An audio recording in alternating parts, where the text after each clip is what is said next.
Assalamualaikum warahmatullahi wabarakatuh. Saya Nurfadila Karin, NVM 210501061. Pada kesempatan kali ini saya akan menjelaskan tugas yang sudah diberikan mata kuliah imunologi, tugas video tentang komplement dan sitokin. Yang pertama yaitu sistem komplement. Sistem komplement merupakan sistem yang terdiri dari sejumlah protein, di mana lebih dari 20 jenis protein yang berperan penting dalam reaksi imunitas. Sistem komplement merupakan salah satu sistem imun yang berfungsi dalam inflamasi, opsonisasi, dan kerusakan membran patogen. Sistem komplement juga merupakan bagian dari sistem imun humoral yang belum aktif dan dapat diaktifkan oleh berbagai patogen. Terdapat 9 komponen dasar komplement, yaitu C1 sampai C9 yang bila diaktifkan akan dipecah menjadi bagian atau fragmen yang besar dan kecil. Kemudian aktivasi komplement. Sistem komplement diaktifkan melalui 3 jalur, yaitu yang pertama aktivasi komplement melalui jalur klasik. Ini diaktifkan oleh kompleks antigen antibodi. Kemudian yang kedua aktivasi komplement melalui jalur alternatif. Ini diaktifkan oleh dinding sel patogen. Kemudian yang ketiga, aktivasi komplement melalui jalur lektin, diaktifkan oleh bakteri. Aktivasi komplement melalui jalur klasik merupakan komponen sistem imun yang didapat atau yang biasa disebut adaptif imun, sedangkan aktivasi komplement melalui jalur alternatif dan lektin merupakan komponen sistem imun alamiah atau innate immunity. Teman-teman bisa memperhatikan bagian jalur aktivasi komplement yang di samping ini. Selanjutnya, fungsi komplement. Yang pertama pada inflamasi. Aktivitas komplement C3 dan C5 menghasilkan fragmen C3A dan C5A yang memacu degranulasi sel mast dan atau basofil melepas histamin. Histamin akan meningkatkan permeabilitas vaskuler, kontraksi otot polos, migrasi leukosit dan keluarnya antibodi, opsonin dan komponen komplement ke jaringan inflamasi.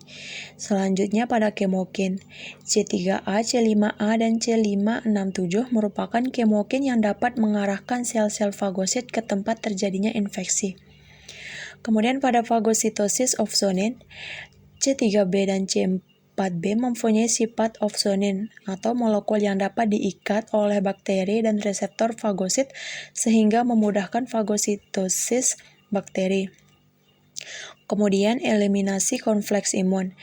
C3A dan C3b diendapkan di permukaan kompleks imun dan merangsang eliminasi kompleks imun. Kemudian yang terakhir, lisis osmotik bakteri. Aktivitas C3 atau jalur alternatif atau klasik akan mengaktifkan bagian akhir dari kaskade komplement. Selanjutnya kita masuk pada sistem sitokin. Sitokin merupakan substansi yang berfungsi sebagai sinyal intraseluler yang mengatur respon inflamasi lokal dan sistemik terhadap antigen. Sekresinya dibatasi sesuai dengan kebutuhan atau self-limiting. Kemudian jenis sitokin ada 2. Yang pertama itu monokin, yaitu sitokin yang diekskresikan oleh sel monosit. Ini ada interleukin 1 atau IL-2, kemudian ada tumor necrosis factor atau yang biasa disebut TNF, kemudian ada interleukin 6 atau IL-6, kemudian interferon alfa atau IFN alfa. Kemudian jenis yang kedua itu ada limfokin, di mana limfokin ini merupakan sitokin yang diekskresikan oleh sel limfosit.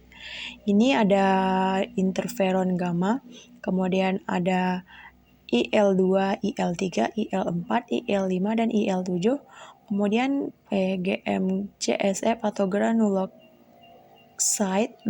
monocyte colony stimulating factor. Selanjutnya fungsi sitokin secara umum. Fungsi sitokin secara umum ini yang pertama itu berfungsi untuk pengendalian hemopoiesis dan limfopoiesis. Kemudian yang kedua mengendalikan respon imun dan sekresi inflamasi dengan cara mengatur pertumbuhan, mobilitas leukosit, dan diferensiasi. Kemudian Fungsi sitokin selanjutnya yaitu berperan dalam patofisiologi beberapa penyakit. Kemudian, sitokin dapat bekerja di berbagai macam tempat.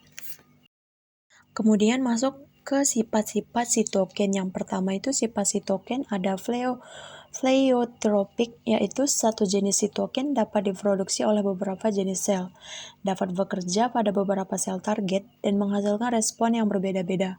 Kemudian yang kedua ada redundansi, yaitu beberapa jenis sitokin yang berbeda menghasilkan efek yang sama pada suatu sel target. Kemudian yaitu sinergis, yaitu suatu sitokin dapat mempengaruhi sintesis dan dapat meningkatkan aktivitas sitokin lainnya. Yang terakhir itu ada antagonis, yaitu suatu sitokin yang bekerja menghambat aktivitas sitokin lainnya.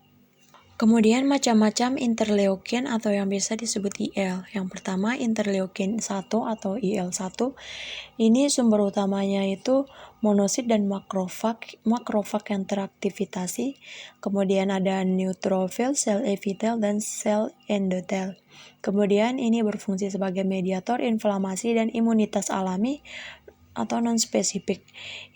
Interleukin 1 ini terdiri dari IL-1 alpha dan IL-1 beta.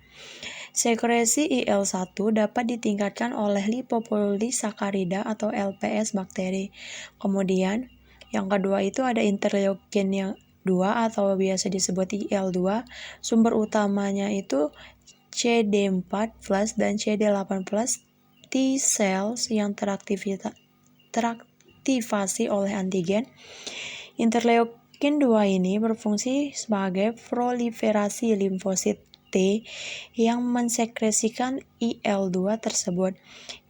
Interleukin 2 ini dikenal juga dengan T cell growth factor. Produksinya itu dapat ditekan oleh imunosupresan. Selanjutnya ada interleukin 3 atau IL-3 ini diproduksi oleh sel T helper 1 dan T helper 2 NK mastosit. Fungsinya itu pertumbuhan dan diferensiasi semua sel hemopoietik.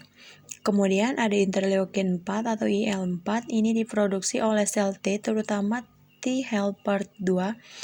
Sel beta dan mastosit penting dalam perubahan imunoglobulin menjadi IgG1 dan IgE. Fungsi utamanya itu sebagai respon imun melalui IgE, sel mastosit, dan eosinofil. Dikenal juga dengan B cell stimulating factor. Kemudian ada interleukin 5 atau IL-5. IL-5 ini sumbernya yaitu sel CD4+, terutama T helper 2, sel mast yang teraktivasi. Ini berfungsi sebagai aktivasi eosinofil matur, stimulasi pertumbuhan dan diferensiasi eosinofil. Kemudian ada berfungsi sebagai stimulasi proliferasi sel B untuk memproduksi IgA. Kemudian ada interleukin 6 atau biasa disebut IL-6. Ini diproduksi oleh makrofag dan monosit yang teraktivasi, sel endotel, fibroblast, dan limfosit T teraktivasi. Sekresinya dipicu oleh adanya antigen IL-1 dan TNF. Kemudian interleukin 6 ini berperan pada respon imun alami dan respon imun adaptif. Selanjutnya ada interleukin 10 atau IL-10. IL-10 ini diproduksi oleh sel monosit dan makrofag teraktivasi serta limfosit T. IL-10 ini fungsinya itu sebagai inhibitor respon imun atau pengontrol respon imun alami dan respon imun seluler. Yang terakhir itu ada interleukin 12 atau yang biasa disebut IL-12. Ini diproduksi oleh monosit dan makrofag teraktivasi serta sel dendrit. Sekresinya itu dipicu oleh mikroba. IL-12 ini berfungsi sebagai mediator respon imun alamiah pada tahap awal dan menginduksi respon imun seluler pada respon imun adaptif. Sebelumnya kita sudah menjelaskan mengenai interleukin. Selanjutnya ada tumor necrosis factor atau yang biasa disebut TNF. TNF ini sumbernya ada monosit dan makrofag teraktivasi, T-sel yang distimulasi oleh antigen, NK sel, mast sel. Produksi TNF distimulasi oleh LPS gram negatif dan mikroba. TNF ini fungsinya itu yang pertama merupakan mediator dalam respon inflamasi akut dan bertanggung jawab pada komplikasi sistemik pada infeksi berat atau sepsis. Sekian penjelasan saya pada video ini tentang materi sistem komplement dan sitokin. Sekian dan terima kasih. Wassalamualaikum warahmatullahi wabarakatuh.